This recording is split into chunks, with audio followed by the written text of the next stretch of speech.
오늘은 부르심을 받은 자라는 제목으로 우리가 말씀을 한번 생각해 보겠습니다. 뭐 재밌는 얘기일 수도 있고요. 또 한 가지를 생각해 볼 만한 그러한 얘기일 수도 있습니다.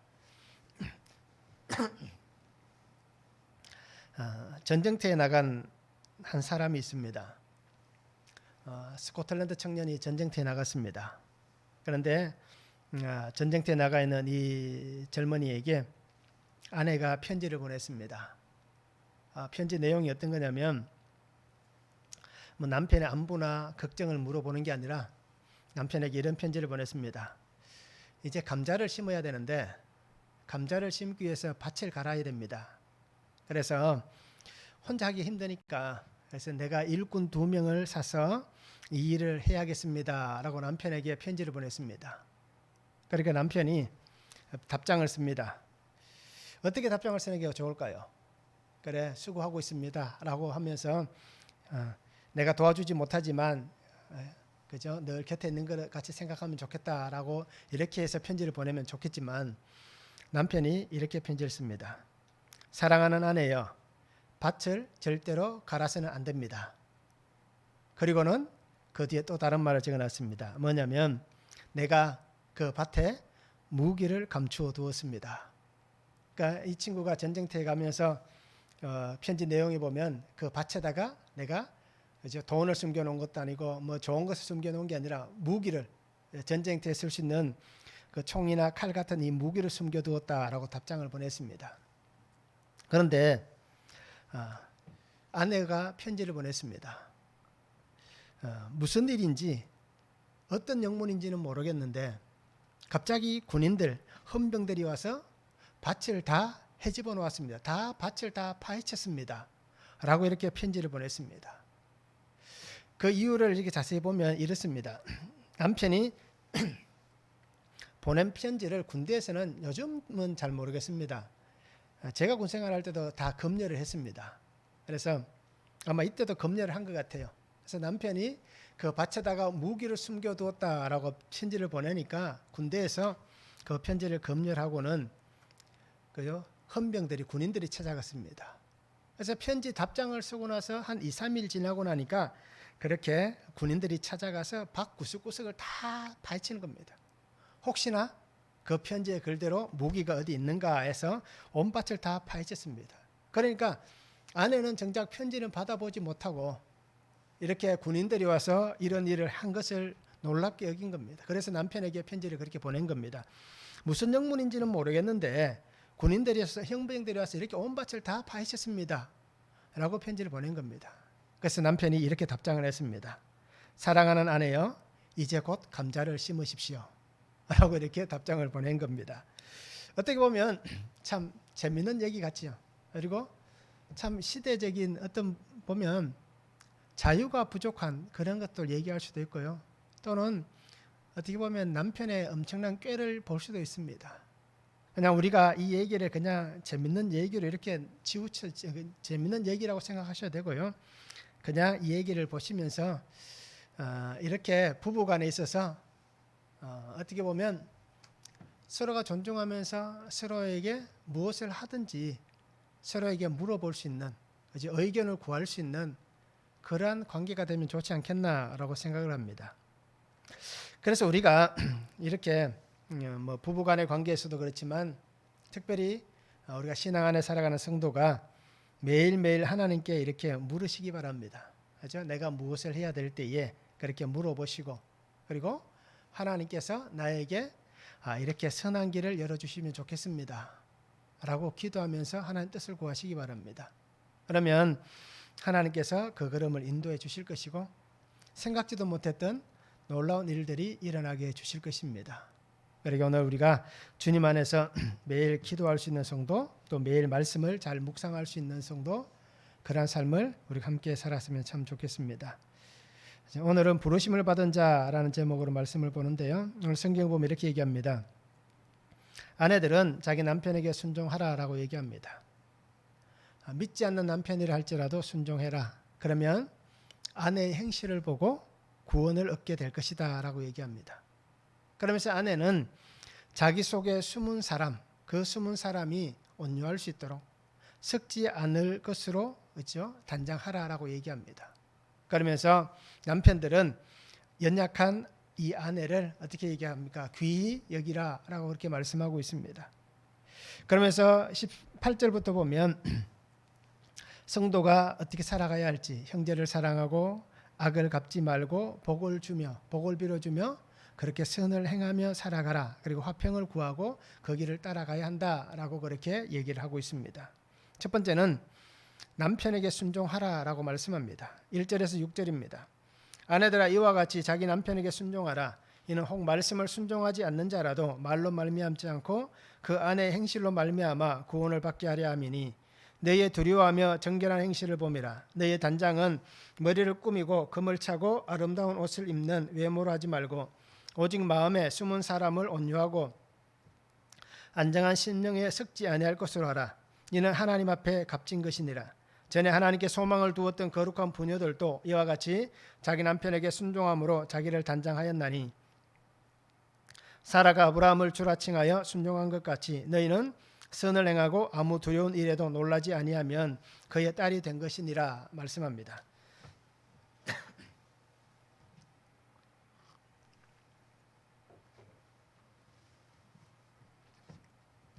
베드로는 아내들에게 특별히 믿음을 가진 성도인 아내들에게 말을 전합니다.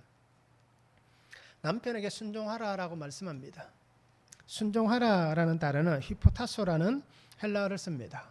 이 말 뜻은 이렇습니다. 종속하다 또는 복종하다라는 뜻을 가지고 있습니다. 자, 어느 것에 종속되느냐? 어떤 것에 아래에 둔다라는 종속입니다. 그러니까 내가 그 사람보다 아래에 있다라고 얘기하는 종속. 그리고 복종은 스스로 자발적으로 하는 복종을 얘기합니다. 복종을 우리가 얘기할 때 보면 어떻습니까? 그 사람에 의해서 어쩔 수 없는 복종이 있잖아요. 그죠? 강압적인 복종이 있습니다. 그런데 여기에서 말씀하는 이 순종하라, 이 히포타스는 복종하는데 자기 스스로 자발적으로 그렇게 복종하는 이 순종을 얘기하는 겁니다. 그래서 시대적 상황을 우리가 고려해 보시기 바랍니다. 1세기경의 교회의 모습입니다. 왜 아내들이 남편에게 순종해야 하는가라는 것입니다. 어떻게 보면 지금 시대와는 다릅니다. 그렇잖아요. 이 시대의 여성의 그러한 권위가 오늘날 같이 이렇게 높은 위치에 있다라고 얘기할 수는 없습니다. 실제로 아리스토텔레스 같은 경우에 그가 전한 얘기라든지 또 헬라 시대라든지 그 시대의 여인들은 아시아권, 여기에서 얘기하는 아시아권 어딘지 아시잖아요. 그죠? 그 아시아권에서의 여인들의 위상과는 조금은 달랐다라고 얘기합니다. 그래서 헬라 지역의 사람들은 그래도 아시아 지역, 소아시아 지역의 여인들보다는 조금 더 대우받는 삶이었다라고 얘기합니다. 그럼 소아시아 지역의 여인들은 어떤 삶이었느냐? 그것은 노예와 같은 위치에 놓여 있었다라고 얘기합니다. 여인들의 그 권위가. 그러니까 이 시대적 상황을 고려해 보면 어떻게 보면 순종한다는 것이 어떻습니까? 그것은 순종이라고 얘기할 수 없는, 그죠? 정말 복종하는, 어떻게 보면 자기가 자발적으로 복종하는 게 아니라 강압적인 복종에 놓여 있는 그런 여인들의 삶의 모습입니다. 그래서 여성의 사회적 위치 또는 가정에서의 위치는 정말 인정받을 만한, 그죠? 그 정도 위치가 아니었다라는 것입니다. 자, 그런데 어떻게 보면 세상에서는 여인의 위치가 좀 천대받는 위치였습니다. 이스라엘도 마찬가지였잖아요. 유대인들도 숫자를 헤아릴 때 여자의 숫자가 들어가지 않았습니다. 성경에도 그죠? 숫자를 헤아릴 때 남자만 5,000명이었더라 라고 얘기하잖아요.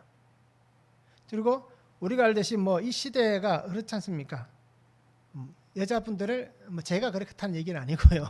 제가 그렇다는 얘기는 아니고 이 시대에는 굉장히 어떻습니까? 여인들을 이렇게 표현해도 무방할 겁니다. 하찮게 여겼다라고 생각됩니다. 자, 그런 시대에 교회가 어떻습니까? 남자나 여자나 그리스도 안에서 하나다. 동등된 위치를 교회에서 주장을 했습니다. 그래서 남자든 여자든 노예든 종이든 그죠? 이방인이든 모든 사람들이 동등하다라는 것을 교회에서 가르친 겁니다. 그러니까 천대받는 환경에서 교회가 동등한 은혜의 관계다라고 얘기하니까 어떻습니까?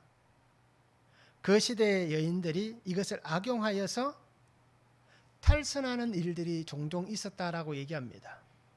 그래서 그 가정에 남편이 예수를 믿으면 함께 교회 예배 출입할 수 있는 전혀 문제가 되지 않는 상황이었지만, 그런데 여인은 믿고 남편이 믿지 않는 상황이라면 그가 쉽게 어떻습니까? 자유롭게 예배에 참여하는데 어려움이 있었다라고 얘기합니다. 그러니까 이렇게 어떻습니까? 그 시대의 여인들이 정말 힘들고 어려운 삶을 보낸 겁니다. 그래서 교회에 와서 그렇게 예수님을 믿고 나서 동등하다라고 얘기하니까 가정에서 자신의 위치가 탈선되는 그러한 일들이 종종 비일비재하게 일어났다라고 얘기하는 겁니다. 그래서 그런 환경도 함께 포함해서 얘기합니다. 그래서 베드로는 믿는 성도로서 아내인 여인들에게 순종하라는 얘기를 합니다. 본을 보이라라고 얘기합니다. 왜냐하면 믿는 가정일 때에는 문제가 적습니다. 그런데 믿지 않는 남편과 자녀들을 둔 여인이, 그죠? 순종함을 통하여서 본을 보임을 통하여서 일어나는 놀라운 일이 있다라고 얘기합니다. 그것이 바로 오늘 성경에 나오는 얘기입니다.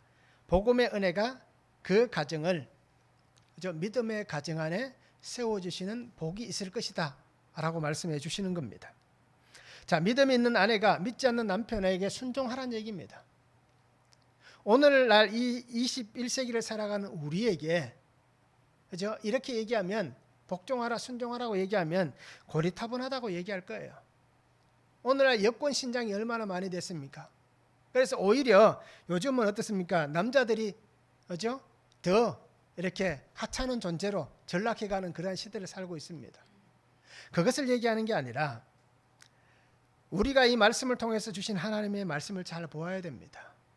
그냥 순종해야 된다, 이것만 강조하다 보면, 또 교회에서 요즘 그렇게 여자분들이 싫어하는 말씀이 한 가지가 있잖아요. 여자는 교회에서 조용하라 라고 얘기하는 부분을 싫어하시잖아요. 교회의 3분의 2가 여인들입니다. 그렇죠?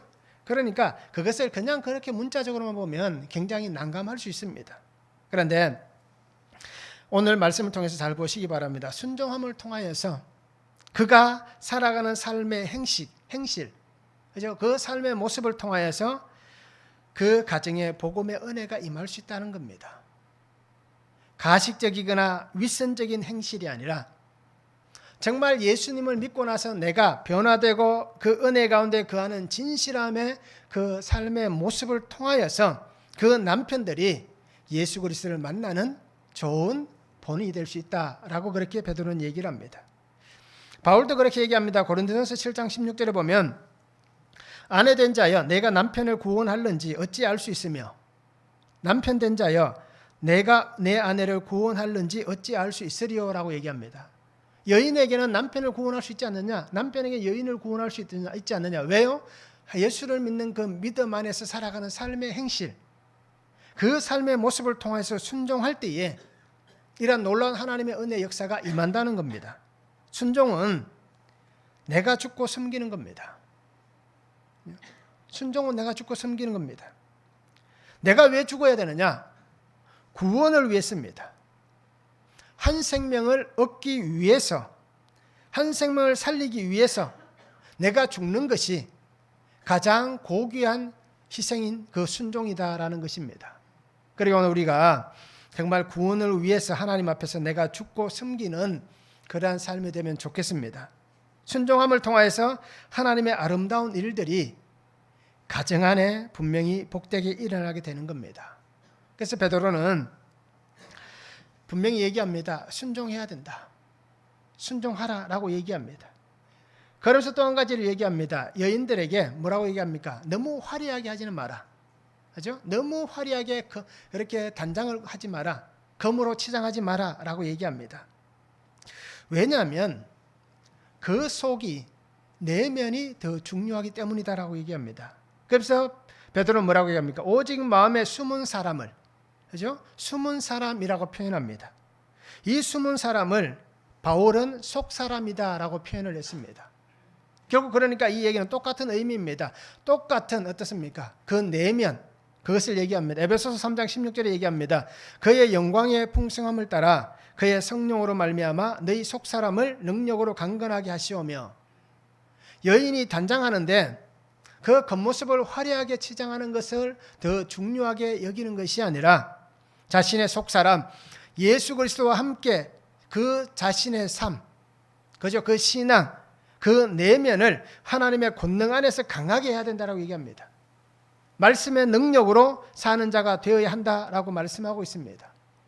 그래서 속사람, 예수 그리스도를 닮은 사람, 하나님의 권능에 사로잡힌 사람, 하나님의 영광이 나타나는 사람이 되라라고 말씀합니다. 그러기에 내가 가정 안에서 남편에게 순종하고 내 행실을 바르게 하고 또 내 삶에 치장하는 모습들을 외형적인 것에만 관심을 두고 그렇게 사는 게 아니라 바로 내 속사람, 믿음 안에서, 그죠? 영을 우리가 바르게 세워갈 수 있는 겉모습, 외형적인, 육체적인 삶에 중심을 두는 게 아니라 속사람, 그리고 영적인 삶에 관심을 두고 그것에 중심을 두고 사는 성도가 될 때에 정말 하나님께서 우리를 통하여서 놀라운 은혜 역사들을 이루어가는 것입니다. 그래서 오늘 말씀을 굳이 여인들에게만 적용하는 것도 아닙니다. 남자들도 마찬가지입니다. 함께 하나님 앞에서 순종할 수 있는 사람이 되어야 됩니다. 그리고 함께 내면을 어떻습니까? 단장할 수 있는 사람이 되어야 됩니다. 그래서 우리가 겉은 화려한데 속이 비어있으면 어떻습니까? 그 사람은 얼마 가지 않아서 죽게 됩니다. 속빈 강정이라는 얘기를 하잖아요. 보기에는 후대가 멀쩡해 보이는데 속이 다 비어있다면 오래 가지 못하는 겁니다. 그리고 오늘 우리는 영을 잘 갖고 가는 믿음의 삶이 되시기 바랍니다. 그래서 영적 강건함과 은혜를 누리시기 바랍니다. 그리고 그 은혜를 나누시기 바랍니다. 그러면 하나님께서 나를 통하여서 하나님의 은혜의 역사가 분명히 일어나게 해 주실 것이고 그 은혜의 역사 안에서 또 하나님은 복음의 놀라운 일들이 나의 안에 또 우리 가정 안에 분명히 일어나게 해 주실 것입니다. 그러기에 순종할 수 있기를 바랍니다. 그죠? 순종하기가 힘든다면 정말 주님이 말씀같이 복종할 수 있는 억지로라도 우리가 그 자리에 있을 수 있기를 바랍니다. 살기 위해서는 어떻습니까? 억지로라도 있어야 되잖아요. 그렇기 때문에 내가 나를 구원하는 것 외에 우리 가정을 하나님의 그 구원의 자리에 올려놓으시기를 원하신다면 억지로라도 말씀을 붙잡고 그 자리에 있을 수 있기를 원합니다. 우리가 아마 그렇게 생각할 수 있을 거예요. 정말 이렇게까지 해야 되나? 그죠? 진짜 꼴보기도 싫은데, 그죠? 때로는 쳐다보기도 싫은데, 근데 내가 이렇게까지 해야 되나라고 아마 고민하고 고민도 되고 또는 어떻습니까? 그 속에 이러한 불평도 생길 거예요. 그런데 그렇게까지 하셔야 됩니다. 이것이 하나님께서 오늘 먼저 믿은 나에게 원하시는 하나님의 말씀입니다. 그 이유는 아주 간단합니다. 그래야 내가 삽니다. 그래야 우리 가정이 삽니다. 그래야만 우리 가정이 하나님의 말씀이라는 그 하나님의 권능 위에 든든히 세워져 갈 수 있고 어떤 시험이 와도 하나님이 세우신 그 권능의 울타리 안에서 모든 식구들이 흔들리지 않고 하나님의 은혜 안에 세워질 수 있는 겁니다. 그러기에 우리가 무조건 하나님 앞에 믿음으로 순종하는 삶을 살아가시기 바랍니다. 한번 적용해 보시기 바랍니다. 남편의 영혼 구원을 위해 나는 아내로서 남편에게 순종하고 그를 존중하고 있습니까? 어떻습니까? 잘 순종하고 있습니까? 잘 존중하고 있습니까? 아니면 반대로 생각하셔야 됩니다. 아내의 영혼 구원을 위해 나는 남편으로서 아내에게 순종하고 그를 존중하고 있는지 우리가 말씀을 한번 적용해 보시기 바랍니다. 나는 내 외면, 그죠? 겉모습 아니면 내면, 속사람 어느 것을 더 중요하게 여깁니까? 어느 것을 더 중요하게 여기고 어느 쪽에 더 많은 삶의 시간을 보내고 있습니까?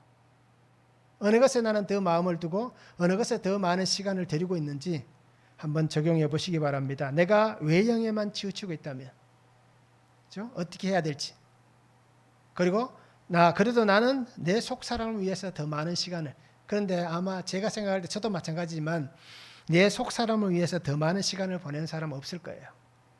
실질적으로 그냥 우리가 그냥 말로는 저는 많은 시간들을 그렇게 보냅니다 라고 얘기할 수는 있겠지만 그러나 대부분 사람들은 그렇지 않을 겁니다. 저를 비롯해서. 그러기에 우리가 어떤 것에 더 많은 시간을 보내고 있는지 적용해 보시고 고칠 것은 고칠 수 있는 그런 은혜가 있으면 좋겠습니다. 두 번째는 아내를 귀하게 여겨라 라고 말씀합니다. 7절입니다. 남편들아 이와 같이 지식을 따라 너희 아내와 동거하고 그를 더 연약한 그릇이요 또 생명의 은혜를 함께 이어받을 자로 알아 귀히 여기라. 이는 너희 기도가 막히지 아니하게 하려 함이라 말씀합니다. 베드로는 남편들에게 아내를 귀하게 여겨라 라고 얘기합니다. 아내를 귀하게 여길 줄 알라. 그죠? 귀하게 여기는 그런 남편이 되라 라고 얘기합니다. 자, 귀하게 여긴다는 것은 어떤 의미일까요? 귀하게 여긴다. 귀히라는 단어는 티메라는 단어를 씁니다. 값이라는 뜻이 있습니다.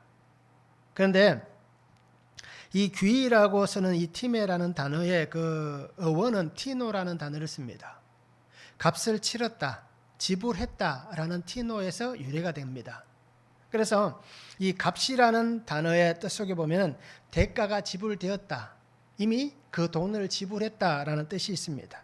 그래서 귀히라는 단어는 가치, 영예, 존경, 경의 이런 뜻이 있습니다. 그러니까 이 사람을 정말 존귀하게 여기는, 그죠? 그런 의미로 지금 베드로가 쓰고 있습니다. 자, 그래서 귀하게 여긴다는 것은 어떤 의미일까요? 아마 이렇게 볼 수 있을 겁니다. 하나님의 형상을 따라 지음받은 한 사람이라고 볼 수 있는 겁니다. 내가 하나님의 형상을 따라 지음받았잖아요. 그러면 나만 하나님의 형상을 따라 지음받은 게 아니라 그 상대방도 하나님의 형상을 따라 지음받은 사람입니다. 내가 하나님의 존귀한 자녀됨의 은혜 안에 사는 한 사람이라면 그 사람도 하나님의 존귀한 자녀됨의 은혜 안에 사는 한 사람입니다. 그러니까 귀히 여길 수밖에 없는 겁니다. 하나님께서 나에게 보내주신 그 사람이 귀할 수밖에 없는 것은 하나님의 선물이기 때문입니다. 그렇잖아요. 하나님의 선물이기 때문에 귀한 존재입니다. 어떻게 보면 아마 귀하게 여기는 것 중에 가장 큰 것이 이것일 수도 있습니다. 하나님께서 희생하시면서 살리신 소중한 한 사람이기 때문입니다.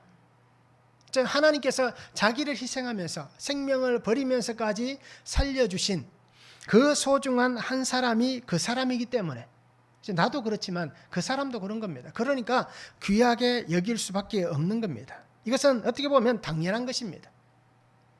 그런데 우리는 어떻게 살아갑니까? 귀하게 여기지 못하지만, 그죠?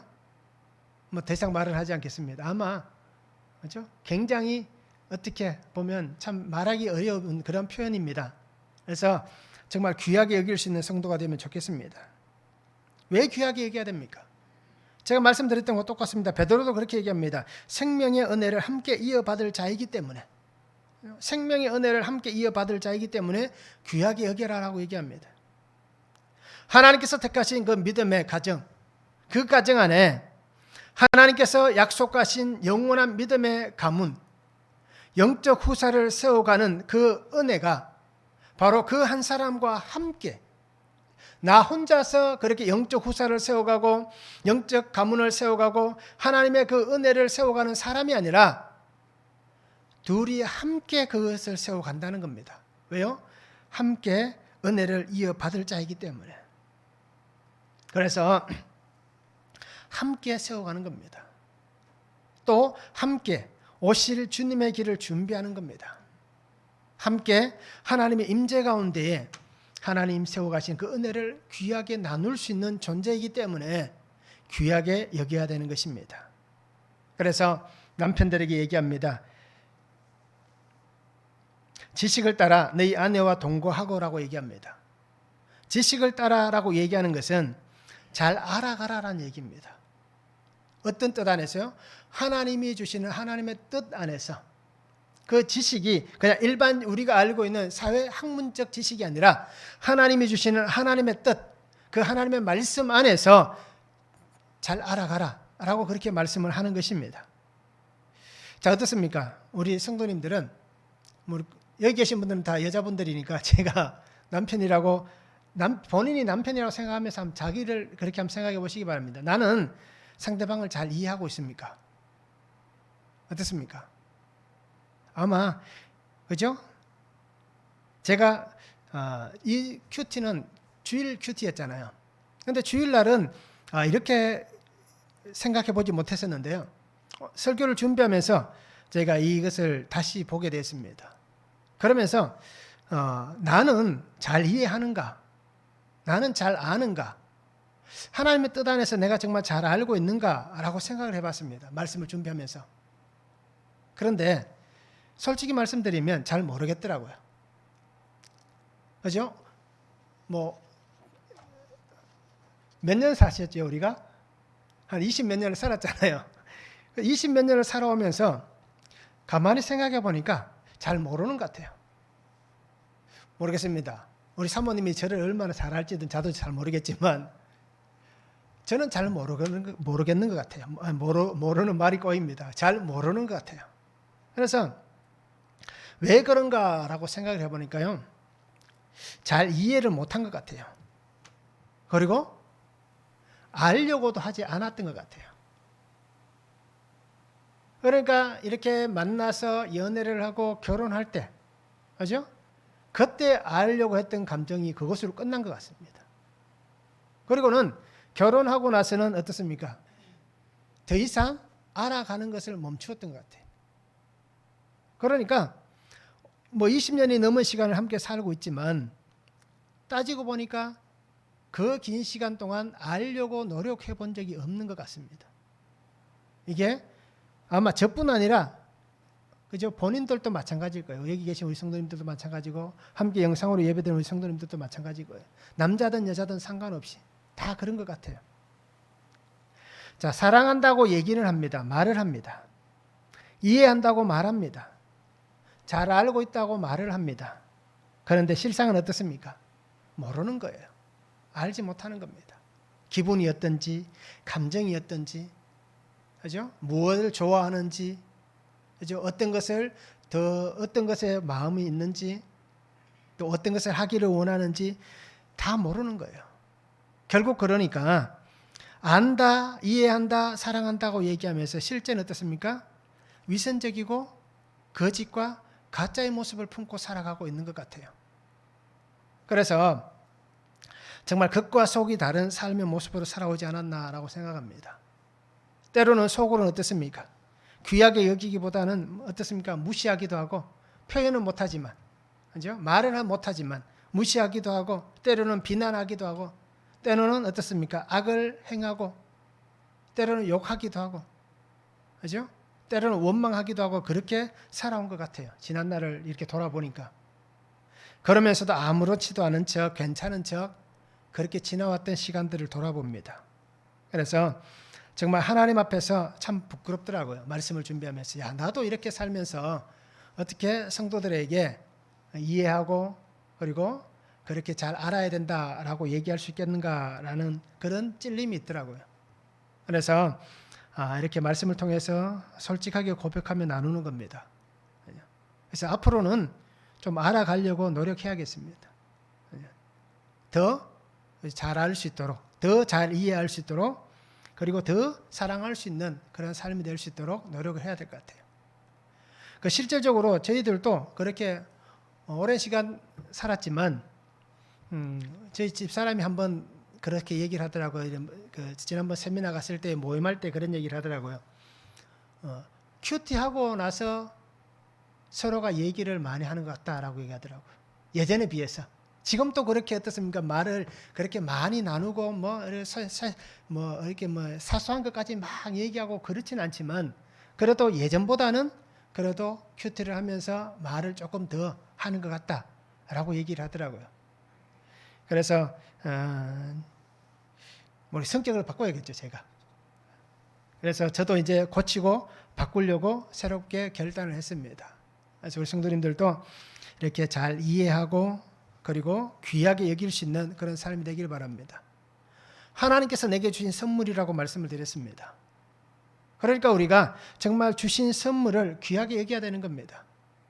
내가 귀하게 여기지 않고 내가 존대하지 않는다면, 내가 존중하지 않는다면 다른 누가 자기 아내를, 자기의 남편을 존귀하게 여겨주고 존대하고 귀하게 여겨주겠습니까? 그러게 우리가 이것을 잘 생각하시기 바랍니다. 그래서 말하는 것이나 행동하는 것이나 이 모든 것들을 우리가 주 안에서 정말 겉과 속이 다른 삶이 아니라 하나가 되는, 그죠? 함께 그 은혜를 만들어갈 수 있는 그러한 삶이 되면 참 좋겠습니다. 말씀을 한번 적용해 보시기 바랍니다. 나는 아내를 하나님의 존귀한 생명의 사람으로 귀하게 여겼습니까? 아니면 지금 귀하게 여기고 있습니까? 우리 여자분들은 나는 남편을 하나님의 존귀한 생명의 사람으로 귀하게 여겼습니까? 지금 귀하게 여기고 있습니까? 한번 적용해 보기를 원합니다. 나는 남편, 아내를 잘 알고 있는가? 나는 이해하고 있는가? 한번 적용해 보시면서 우리가 말씀을 생각해 보면 좋겠습니다. 세 번째는 복을 선포하는 자가 되어야 됩니다. 8절에서 12절입니다. 마지막으로 말하노니 너희가 다 마음을 같이하여 동정하며 형제를 사랑하며 불쌍히 여기며 겸손하며 악을 악으로 욕을 욕으로 갚지 말고 도리어 복을 빌라. 이를 위하여 너희가 부르심을 받았으니 이는 복을 이어받게 하려 하심이라. 그러므로 생명을 사랑하고 좋은 날 보기를 원하는 자는 혀를 금하여 악한 말을 그치며 그 입술로 거짓을 말하지 말고 악에서 떠나 선을 행하고 화평을 구하며 그것을 따르라. 주의 눈은 의인을 향하시고 그의 귀는 의인의 간구에 기울이시되 주의 얼굴은 악행하는 자들을 대하시느니라. 베드로는 성도들에게 다 마음을 같이 하라고 합니다. 그래서 믿는 성도가, 그죠? 가정과 또 공동체 안에서 하나님 주신 그 은혜 안에서 하나가 되어야 한다라고 그렇게 말씀을 합니다. 다 같이 하나의 마음으로 함께 하나님의 뜻을 이루어가는 그러한 하나님의 식구들, 하나님의 성도들, 그것이 되기를 원하고 있습니다. 그러면서 오늘 성경이 얘기합니다. 동정하라라고 얘기합니다. 동정하며라고 얘기합니다. 근데 우리가 동정한다는 것을 어떻습니까? 생각할 때 동정한다는 그 뜻을 어떻게 보면 조금 안 좋은 뜻으로 우리가 많이들 쓰잖아요. 그 사람을 동정한다라고 하면 굉장히 그 사람을 낮추어 보고 또는 어떻습니까? 이렇게 아래, 정말 아래에 두는 그러한 모습으로 보잖아요. 그런 뜻이 있는 단어입니다. 그런데 오늘 여기에서 동정하며라고 베드로가 쓴 뜻은 이렇습니다. 그렇게 어떻게 보면 불쌍히 여기는 그런 것이 아니라 그 사람들의 삶의 모습이나 환경을 이해하고 함께 참여하라라는 뜻으로 동정하며라는 단어를 썼습니다. 그러니까 내가 그 사람을 동정하는 것은 그 사람을 이해하는 것, 그리고 그 사람과 함께 모든 일을 참여해서 함께 만들어가는 것, 그런 의미로 동정이라는 단어를 이 베드로가 쓰고 있는 것입니다. 그러기에 다 마음을 같이하여, 그죠? 함께 마음을 나누고 함께 선을 행하는 삶이 되어야 한다라고 얘기합니다.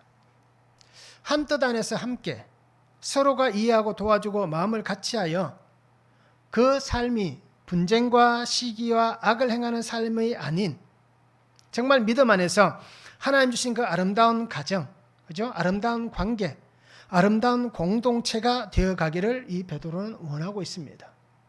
그러면서 믿음의 형제들, 그 한 영혼들을 향해서 성도가 해야 될 일이 있다. 그럼 어떻게 해야 되느냐? 그렇게 정말 함께, 그죠? 이해하고 함께 참여해서 하나의 아름다운 모습을 이루어가기 위해서 어떻게 해야 되느냐? 그것은 복을 선포하는 것이다. 복을 빌어주는 것이다. 라고 그렇게 얘기를 합니다. 그 얘기를 하기 전에 어떻습니까? 베드로가 쭉 설명을 합니다. 그죠? 동정하고 사랑하고 불쌍히 여기고 겸손하고 이런 것들을 지시를 합니다. 그러고 나서 뭐라고 얘기합니까? 악을 악으로, 욕을 욕으로 갚지 말고 복을 빌어주라라고 얘기합니다. 그래서 복을 빌어주기 선포하기 위해서는 분명 이러한 사람이 되어서는 안 된다라고 얘기하면서 10절부터 쭉 설명을 해줍니다. 우리가 이렇게 돼서는 안 될 것이다 라고 얘기합니다. 그래서 이 복을 빌어줄 때에 그 복은 어떤 복입니까? 우리가 나누었던 그 복, 예수 그리스도이십니다. 복음입니다. 생명입니다. 하나님이 주시는 복입니다.